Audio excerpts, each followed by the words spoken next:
All right, everybody, welcome to the show. Today I got a big, beefy one for you. That sounded weird and mildly sexual. Okay, so there's a lot of stuff to get to.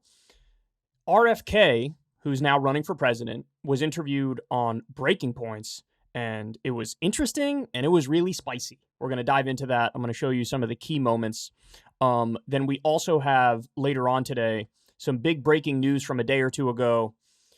Rudy Giuliani is in some legal trouble. Now, it's not a criminal case. It's a civil case, but there's all sorts of, charges levied against him, from sexual assault to fraud to words that I probably can't say without getting this entire show demonetized. So I think you guys get the gist of it, but I'm going to give you all the specifics. The details that are levied in this lawsuit, the charges that are levied in this lawsuit, really will stun you. I mean, look, and apparently there's audio tapes. There's audio tapes for a lot of this stuff. So that's quite yikesy if I don't say so myself. And then we have as well, CNN, their ratings have hit a record low. Now, they've struggled for a long time. Apparently they're struggling more than ever. And Marjorie Taylor Greene apparently has a mental breakdown in the middle of a committee hearing. I'll play that video for you and we'll react to it. All right, so without further ado, let's go ahead and jump into it. You guys know the deal, by the way, too. Standard shameless plugs. Everybody click like, click subscribe. We crossed that 1 million sub number recently. Now we're trying to get to 2 million. I think the next time you get a plaque is like 10 million, so I'm going to be old as hell by the time we reach that one, if we reach that one at all, but you guys can help a brother out. If you watch this show and you don't subscribe, help me out. Just click that sub button. It doesn't cost you anything, and it makes us really happy over here. And by the way, it helps in the algorithm too. And so also click that bell icon so you get a notification every single time a video drops. You can support the show on Patreon, or you could tip on YouTube, support Krystal, Kyle, and friends over on Substack. And remember, you could always listen to the full show on Spotify if you like the audio version of the podcast, if you prefer that, as opposed to going video for video on YouTube. Okay, now that all that's taken care of. So RFK Jr. is running for president. And right now in the race, of course, you have Joe Biden. He's already launched his campaign. You have Marianne Williamson, and you have RFK Jr. Now, a bunch of polls have come out that show RFK is actually doing better against Biden than Marianne is. Now, my theory for that, as of right now, is very simple. It's Kennedy name recognition, right? In fact, I would imagine a lot of the people who are telling pollsters, yeah, I support this guy, they really don't even know what he looks like or sounds like. It's just, oh, it's a Kennedy. I remember, JFK was president, John F. Kennedy. The Kennedy family was a dynasty in politics. And so it's sort of like a default, don't want Biden. Biden's really old, not with it mentally, not sure he's helping everybody's life. So somebody else, sure. And again, in some polls, RFK Jr. is doing pretty well, doing better than Marianne Williamson. So over at Breaking Points, they decided, okay, well, let's hear this guy out. Now, of course, full disclosure, I'm a supporter of Marianne Williamson. I wear that on my sleeve. I am not a journalist. I am a commentator. And so as such, I'm upfront and honest about all my perspectives. I don't play hide the ball. So I tell you that up front. I know Krystal also supports Marianne Williamson. Now, having said that, that doesn't mean she's not trying to be as objective as possible and ask fair questions. Sagar, I don't know who the hell he supports, but he also tries to ask fair questions in this interview with RFK. So they're just trying to figure out, hey, what's this guy about, right? Like, what are his main issues? What does he care about the most? Why is he bothering to run for president? And look, we get a lot of we get a lot of good insight into how he thinks and why he thinks the way he does and what he cares about. So before we dive into it, I will say there was one moment of the podcast that I actually think was very good. You had RFK say he would loosen the sanctions on Venezuela and Cuba. That's nothing but positive. We shouldn't be sanctioning Venezuela. We shouldn't be sanctioning Cuba. Cuba, we tried to overthrow about 1,000 times illegally. It was the exact same thing with Venezuela. Under Trump, we tried to do a coup, a violent coup where we pretended Juan Guaido, who was not elected president, actually, yeah, now that's the president. Just absurd. And so he certainly wants to be less interventionist in our foreign policy. That's something I certainly agree with. So a little bit of credit up front, but now let's dive into some more specific stuff. They get into a whole bunch of different issues here. Let's do it. So day one agenda, what are the priorities? The priorities on day one will be pardoning Julian Assange. Pause there to say that's great. That's great. Credit where it's due. Marianne Williamson also, though, is in favor of pardoning Julian Assange, and I would be shocked if she didn't do it on day one as well. This is a question that Krystal and I asked Marianne Williamson when we interviewed her. We've interviewed her multiple times. And so they're both on the same page. Now, by the way, there's also another reason why there absolutely needs to be a debate. You need to have a debate. If you have Marianne, RFK, and Biden on stage, and you have the other two people saying, of course you should pardon Julian Assange, he's a hero, well, that puts pressure on Joe Biden. That puts pressure on Joe Biden because he's outnumbered. They have good arguments for their perspective, and he probably wouldn't even know where he is. So a debate, even if you don't agree, even if you don't support RFK or Marianne Williamson, as a matter of principle, you should support a debate because this is a democracy and Joe Biden has opponents. And oh yeah, by the way, polls show the overwhelming majority of Americans don't want Joe Biden to run again. Starting to fix NIH, FDA, CDC, get them off of the their subsistence relationship with the pharmaceutical industry, and unraveling that agency capture, putting the right people in that agency who know how to do that. And is that just a matter of different personnel, or do you need to have a public option for pharmaceutical companies? Do you need to nationalize the pharmaceutical industry? What does that actually look like? Okay, this is a phenomenal question from Krystal. Now, of course, I'm biased. She's my wife. Again, full disclosure for the three of you in the audience who don't know that, okay? But, so he's saying, look, we got to rework the, all of our health agencies because they're too buddy-buddy and cozy with the pharmaceutical industry. Totally true. That's totally true.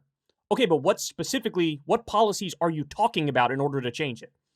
Because the devil's in the details, right? You could say, that's the right thing to say. Hey, there's a lot of corruption in this industry because of pharma money. That's absolutely true. But what are you going to do to fix it? How are you going to fix it? And she brings up two phenomenal ideas. She brings up, are you talking about nationalizing big pharma? Or are you talking about a public option for pharmaceutical drugs? Because from my perspective, that's the only way to actually fix it. Let's see what he says. I don't think that's the right thing. I don't think that's the right. So what are you talking about? Okay, let's run it back. Not just a matter of different personnel, or do you need to have a public option for pharmaceutical companies? Do you need to nationalize the pharmaceutical industry? What does that actually look like? I don't think that's the right thing. I think we need to get pharmaceutical money out of the regulatory agencies. NIH personnel should not be able to collect royalties on pharmaceutical products that they worked on, which they can do today. Mm-hmm. Why even have for-profit industry making our medicine? Why have it? That's at the core of why people don't trust big pharma, is that they're price gouging like nobody's business. And they're making a giant profit. Guys, you remember the story. We talked about it a number of times. There's a prostate cancer drug, which costs about $200 in the UK. You know what it costs here? $38,000.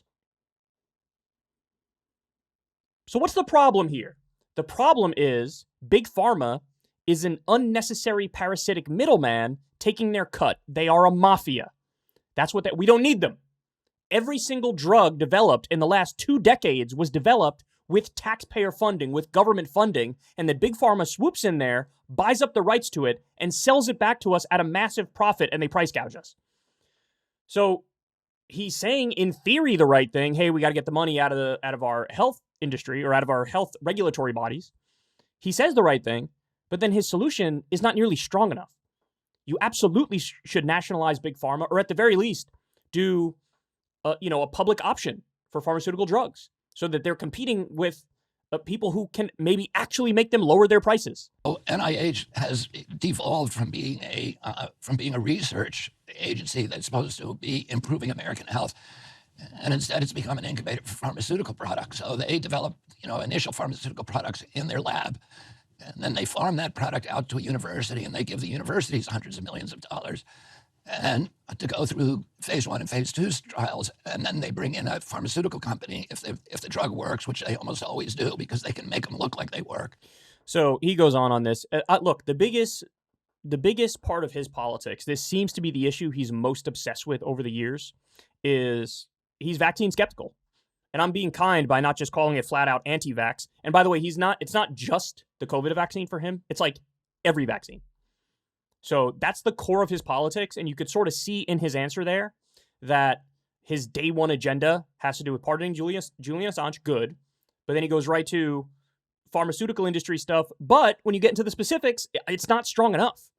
It's not strong enough. Again, nationalizing or a public option. And for those of you who say, well, Nobody's going to do that anyway. Like no politician is going to go as far as you want them to go anyway, Kyle. Literally, Gavin Newsom in California, a corporate Democrat, just did a public option for insulin in the state of California because insulin's far too expensive. So you're telling me corporate Democrat Gavin Newsom can go as far as, hey, let's have a public option for some pharmaceutical drugs. That should be a layup for an outsider candidate like RFK. Okay, next. As you know, every other developed nation in the world has universal health care. Do you support universal health care through a Medicare for All program or something similar? I would say my highest ambition would be to have a single payer program, which, with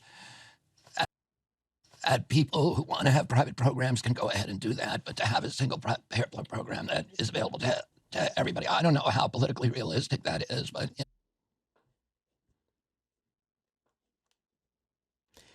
That's the Obama answer from before he was president. Hey, if I was starting from scratch, I would do a single payer program. But look, I'm not starting from scratch. So what do you want me to do? I want you to still do a single payer program. I want you to realize that we can't afford not to do a single payer program. It's going to save trillions of dollars over a decade. Why? Because you get rid of the parasitic, unnecessary middleman who's taking a cut for no reason. Okay. People who want to have private programs can go ahead and do that, but to have a single payer program that is available to everybody. I don't know how politically realistic that is, but if you ask me if I were designing the system from the beginning, that's what I would do. You're right. The system now is broken. We pay the most for healthcare in the world. I think we're 79th. We're behind like Costa Rica and Cuba in terms of health outcomes. So why wouldn't you do Medicare for all? All of this points in the direction of this is a necessity. We need to do this. But instead, he gave the Obama answer. If I was starting from scratch, that's my highest aspiration. I don't know how realistic it is. See, this is the problem. Like, people get jaded. I call it the status quo bias. People get jaded by the way the system works right now, the way it functions on a daily basis, that you start thinking, maybe a better world isn't possible. Or if a better world is possible, maybe it's only around the edges. This is what people start thinking. And, every time we hear this conversation around healthcare, it reminds me of asking somebody living in Mississippi in 1959, hey, do you think we're ever going to get segregation off the books? And at the time, they'd look at you like you were insane. Are you kidding me? This is always how we've done it. It was slavery at first, and then we had Jim Crow segregation. And you really think this is going away? This is baked in the fabric of how we do it, of how we live. They would have looked at you like you were insane. Women's suffrage. Do you have any idea how many times that failed before it didn't? It failed over and over and over again. And if you ask somebody a couple of years before women got the right to vote, hey, are women ever going to get the right to vote? They would have been like, oh, that's good. That's funny. And on healthcare, I can't imagine a system where there's not rampant price gouging, where there's not an unnecessary middleman who ruins everything. I can't imagine a system without that. Well, that's a failure of your imagination. Don't give me this not realistic thing. We have the highest level of chronic disease in the world of any country. That means neurological diseases, autoimmune diseases, allergic diseases like peanut allergies, food allergies, eczema, anaphylaxis, asthma. And we pay more than anybody else. We also consume more pharmaceutical products.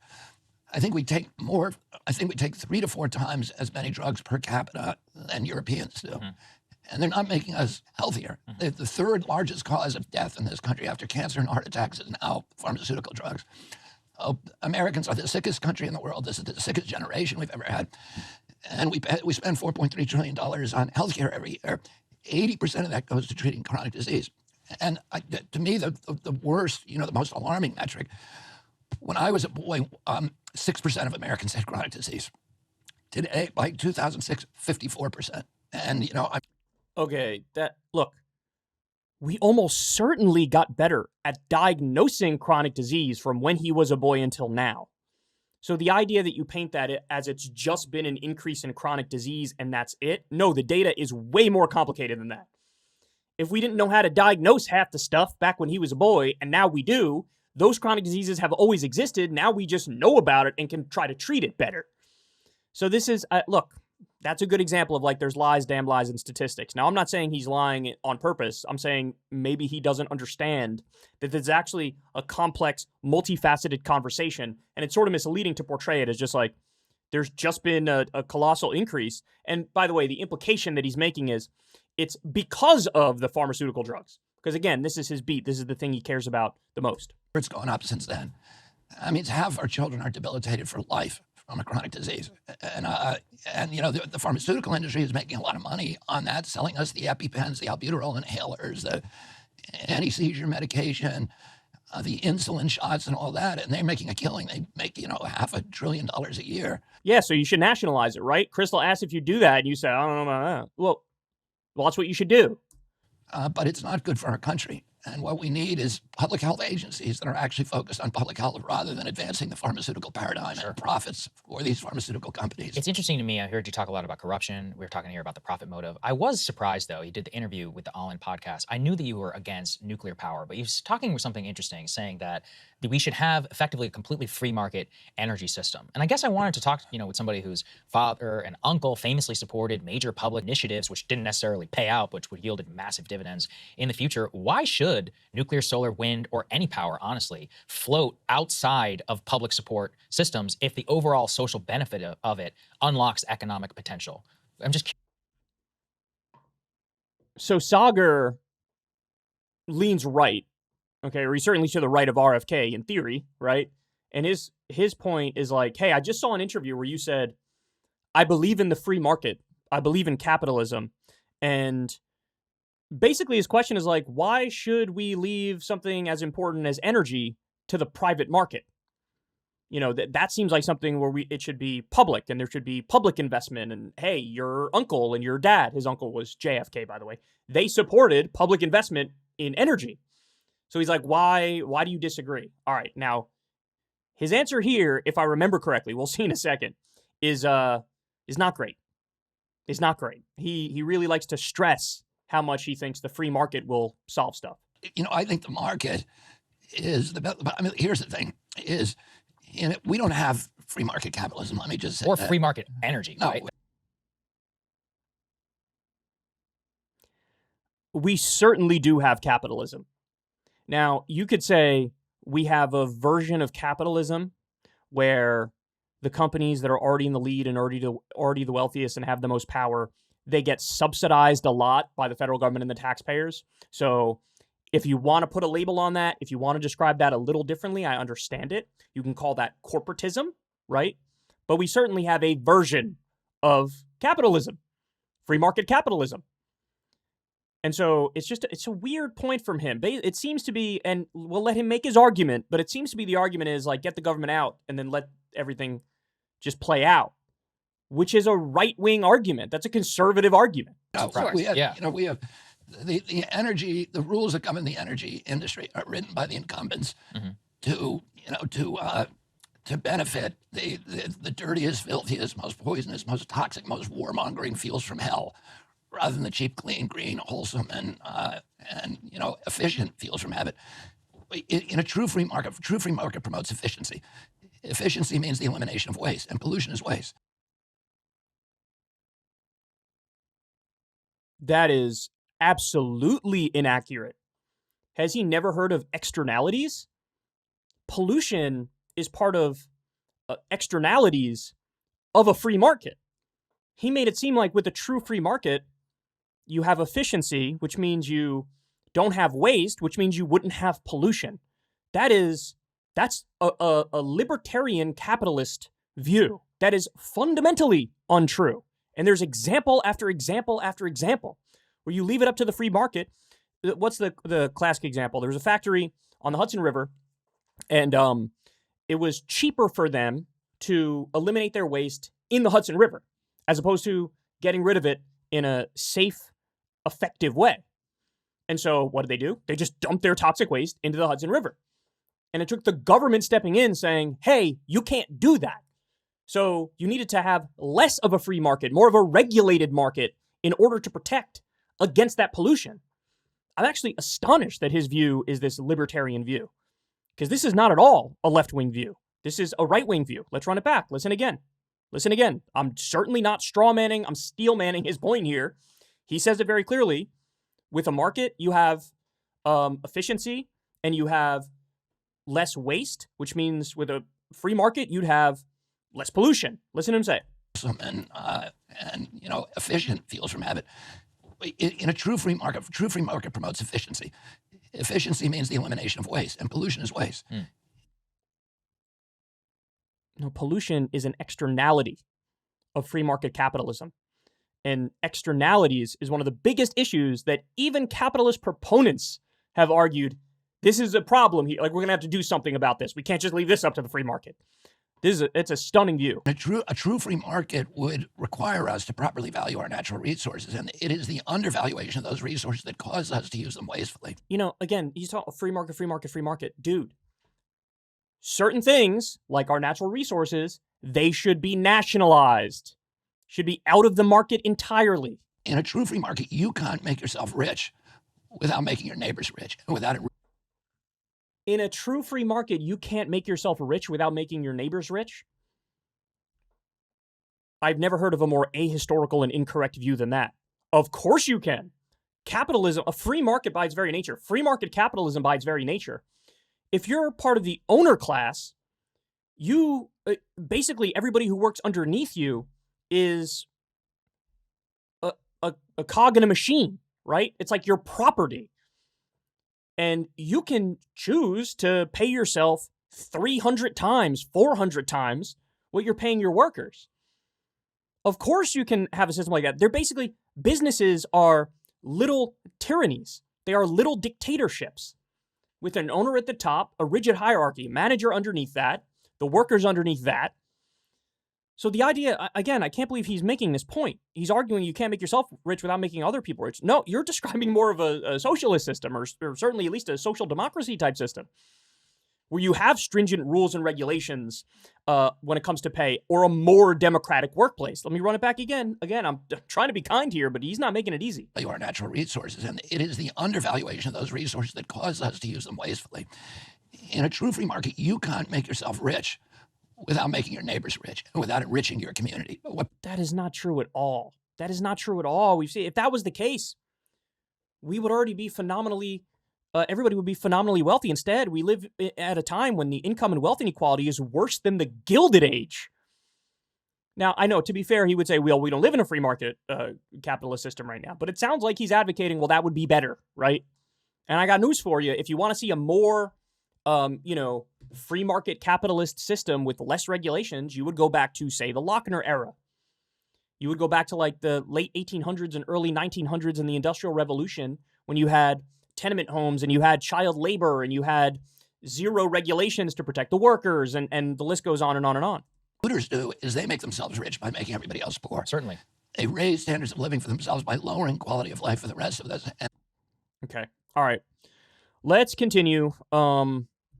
So now they get into it over, basically, again, the issue that he's been most known for the past few decades is being heavily vaccine skeptical. So Krystal is going to kindly and honestly, gently ask him a question. What do you say to somebody who's more like me, who views this as sort of a red line? Like, I think vaccines have absolutely been a net good for society and for public health.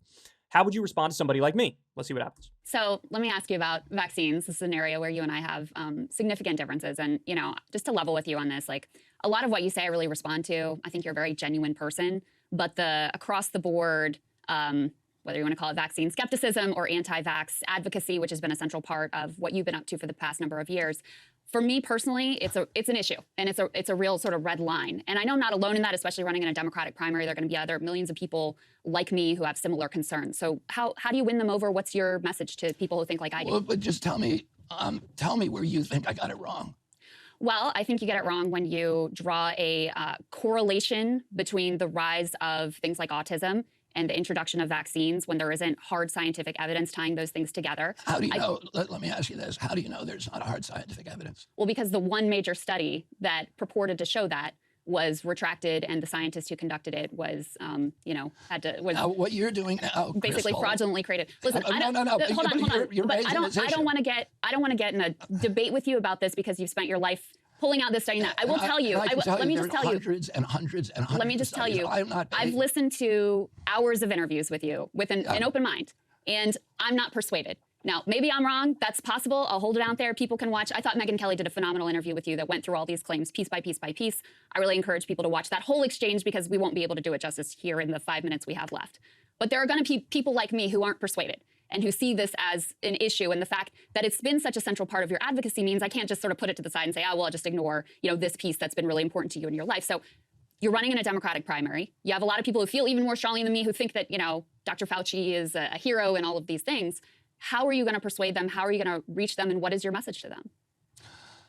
Well, first of all, I'm not leading with, my opinions about vaccines. But what I say to people is show me where I got it wrong. Show me where I got my science wrong. I've written books about this. I wrote a book about a link between thimerosal and autism that has, I think, 450 distilled scientific studies that confirm and validate that hypothesis, and 1,400 references. And if I got something wrong, show me where it is. But I think people have shown you where things are wrong, but you don't want to hear it. Is because I've seen, numerous fact checks. Dr. Vinay Prasad, who we, really respect on the COVID vaccine, he went through your interview with All In. He did a fact check. I mean, it's... Yeah, guys, listen, the vaccines cause autism point is just factually not true.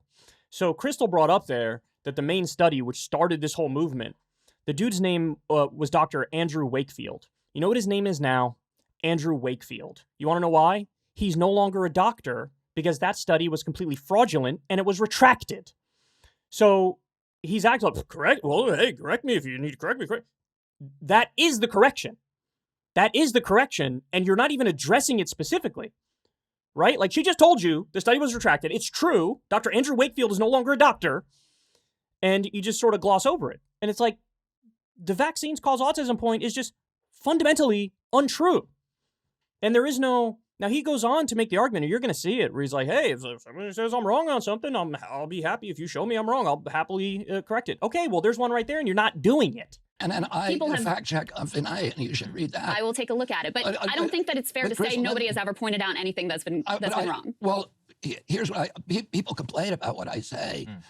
And again, I'm not leading on this issue, so people can either take it or leave it. But if you want to, what you just said about me, that I'm sort of hard-headed and stubborn and just won't give in, you're wrong about that. If somebody shows me where I'm wrong, I'm going to correct it. And, we have probably the most robust fact-checking operation now in North America. I have 350 PhD scientists and MD physicians on, CHD's advisory board, including until recently, Luc Montagnier won the Nobel Prize for discovering the HIV virus. Chris Portier, who's the head of the National Toxicity Program at NIH, formerly, probably the top toxicologist in America. And if I were saying things that were scientifically unsound, those people would not stay with us. What I would say to you is, show me where I got it wrong. Show me a study where I got wrong, and I will... She just did. And you glossed right over it. She just did, and you glossed right over it. Change my position. Science is fluid.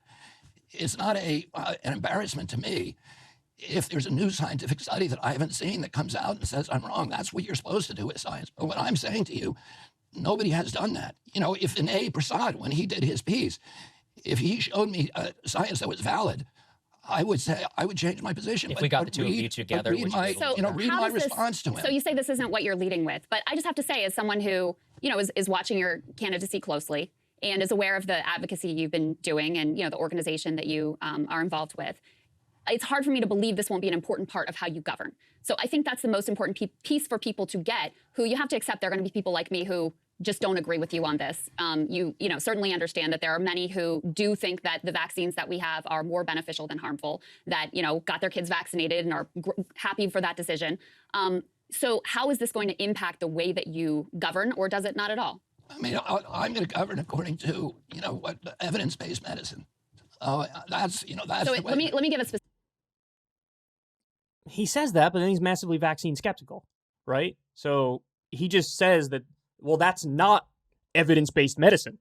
But 99.9% of scientists and doctors disagree with you on that. Am I to take your word over theirs? Because look, I got to be honest with you guys. Every time. So this guy, he's great, RFK. He has all his cherry-picked points that he'll come back to and make in this debate. But then anytime you take one of those points and you dig deep on it, you actually do further research on it, you find out immediately the claim crumbles.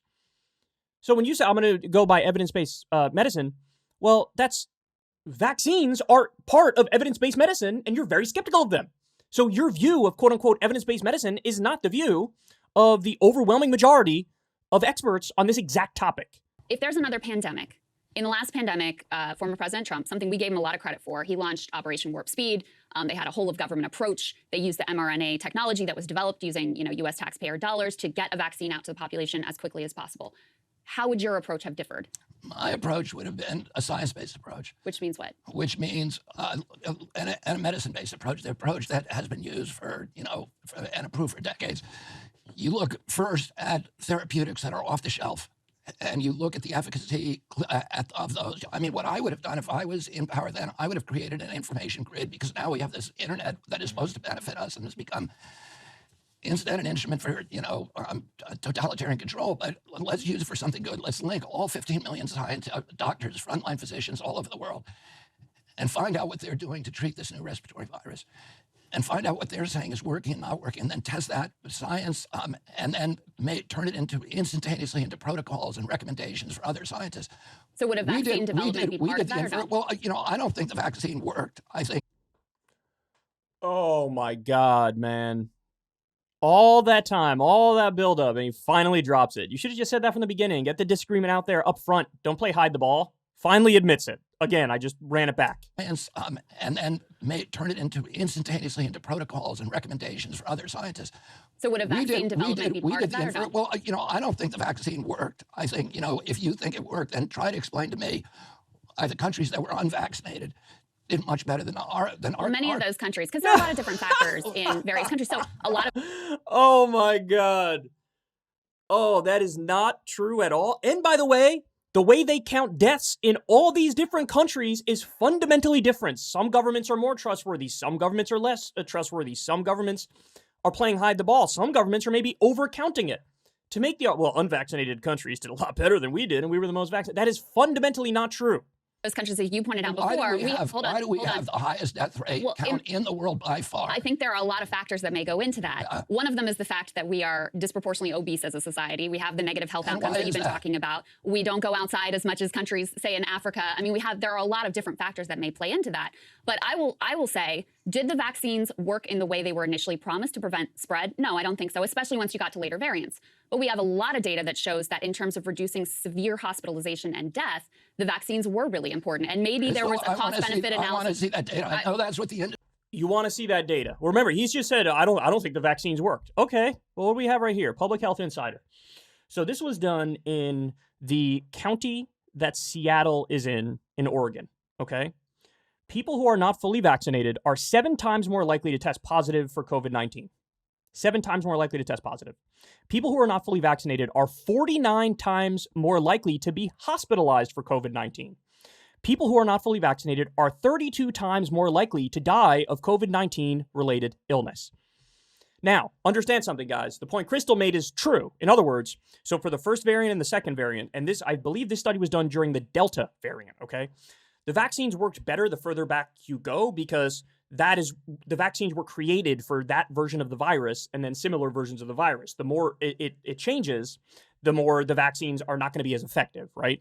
But during the Delta wave, these were the numbers. You want to see what that looks like in chart form? Here, let's go to it. So this is case age-adjusted rate over time.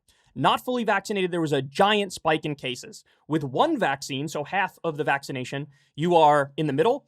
If you're fully vaccinated, you have so much more protection. You could see it all laid out on this chart. But more importantly, hospitalization age-adjusted rate over time. Not fully vaccinated, there was a giant spike in cases during the Delta variant. One vaccine, you still had some protection. There was only a slight bump in hospitalization. Fully vaccinated, there was barely a blip on the radar, okay? So look, it is true that when they made the claim initially, this stops the virus dead in its tracks, you can't even get it or spread it. That is not true. That turned out to not be true. But what is true is it definitely gives you a hell of a lot of protection from severe illness, hospitalization, and death. Okay? Now, the stuff I'm saying to you right now might not be popular on the internet, but I don't give a fuck because it's true. Okay? And no matter how many little cherry-picked claims, which, by the way, again, when you dig deep, you find out they're out of context, right? And it's not true. But no matter how many cherry-picked claims you give me, this right here is a debate ender. It's a debate ender. So to make the argument, I don't think the vaccines worked. It's just not accurate. It's just not accurate. Now, by the way, some of the claims he goes on to make, he sent Krystal afterwards, well, here's my source for the claim that I made, right? And one of those claims was about people who were unvaccinated got COVID at a lower rate than people who were vaccinated. That was the claim that he made. He sent Krystal a source for that. Krystal read through the study, and literally the line after that point, it says, as soon as we controlled for all the factors, obesity, socioeconomic class, etc., right?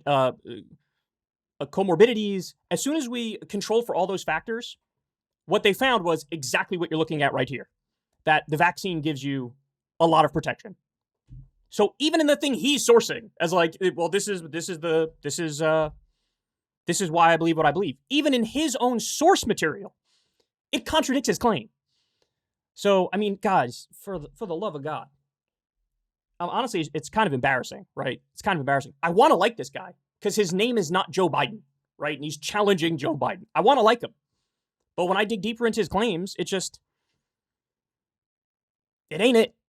And thankfully, we have a better candidate, a different candidate, Marianne Williamson, who certainly more accurately mirrors my own ideology without the nonsense. And then the final point I'll make is this.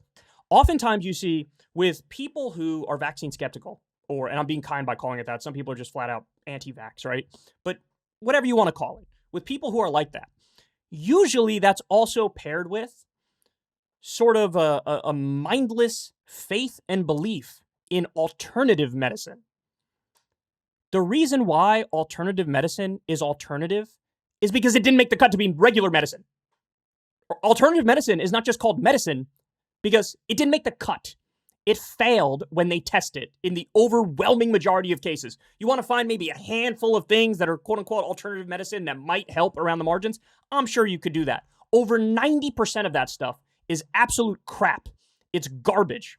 And if you think Big Pharma is scamming you, and they are, the alternative medicine people are scamming you even harder with even more ridiculous claims and more treatments that don't work at all. And there's mountains of evidence for this. I mean, you guys know this. We've talked about this before, but when you go to Vitamin Shop, GNC, and you get these supplements from there, you do know supplements are not at all regulated by the FDA. So there's no evidence that the stuff that's on the label helps you in the first place. But number two, oftentimes even the stuff listed on the label is not even in the pill or the medicine. It'll have like soy powder and rice powder and things that are just basic filler. There's been a number of studies where they take these things off the shelf and they test them and they study them and they find, number one, it doesn't work. Number two, it doesn't even match what it says on the label. It's a total, complete and utter scam. The supplement industry, a scam. Alternative medicine, a scam. You know, my father died because he went to a chiropractor because he had back pain. The guy kept prodding him to come back, said, oh, we'll work that kink out, no problem whatsoever. Keep coming. We'll crack your back. We'll make it right. Well, it turns out that pain my dad had in his back was a tumor. And this charlatan who told him, you don't need to go to the regular doctor. Come here. Like, we'll take care of it. We'll fix it. Well, that's alternative medicine for you. The guy wanted to make a buck, so he kept telling my dad, don't worry, we'll work it out. You keep coming back here. And by the time my dad did go to the emergency room, it was too late because his tumor metastasized and went to his spine. There's your alternative medicine. And if you think, well, that's not fair, Kyle, you're going after chiropractors, do yourself a favor. Go look up subluxation. You know what subluxation is? That's the thing that people in chiropractic medicine claim it's all about originally, which is, hey, every ailment you've ever had is because your spine is not aligned straight. Every ailment you've ever had is because your spine is not perfectly straight. That was the original idea of chiropractic medicine. total junk pseudoscience, like all this other alternative medicine stuff. So it is rich. Now, I'm not saying JFK is actually in this crowd because I don't know how much he does this alternative medicine hawkery, but I do find it amazing that all the critical thinking facilities with a lot of the vaccine skeptical people, they're out the door. They're out the door when it comes to alternative medicine. People who are vaccine skeptical, anti-vax, if somebody comes around claiming some goofy nonsense that they made up is going to cure you, rub crystals on your body, whatever the hell, they're like, oh, maybe. No. All right. So anyway, there you have it. Look, it was a good interview. It was a fair interview. I recommend you go watch the whole thing. There are parts that I agree with, right? He said, don't sanction Venezuela. Don't sanction Cuba. He wants a less interventionist foreign policy. I'm on board with him on that stuff, of course. But Marianne Williamson also believes that, and she doesn't come with all the baggage that this guy comes with. Hey, y'all, do me a favor and like and subscribe. It helps out big time in the algorithm. Click the bell as well for notifications when videos drop, and watch that video on screen right now. You know you want to.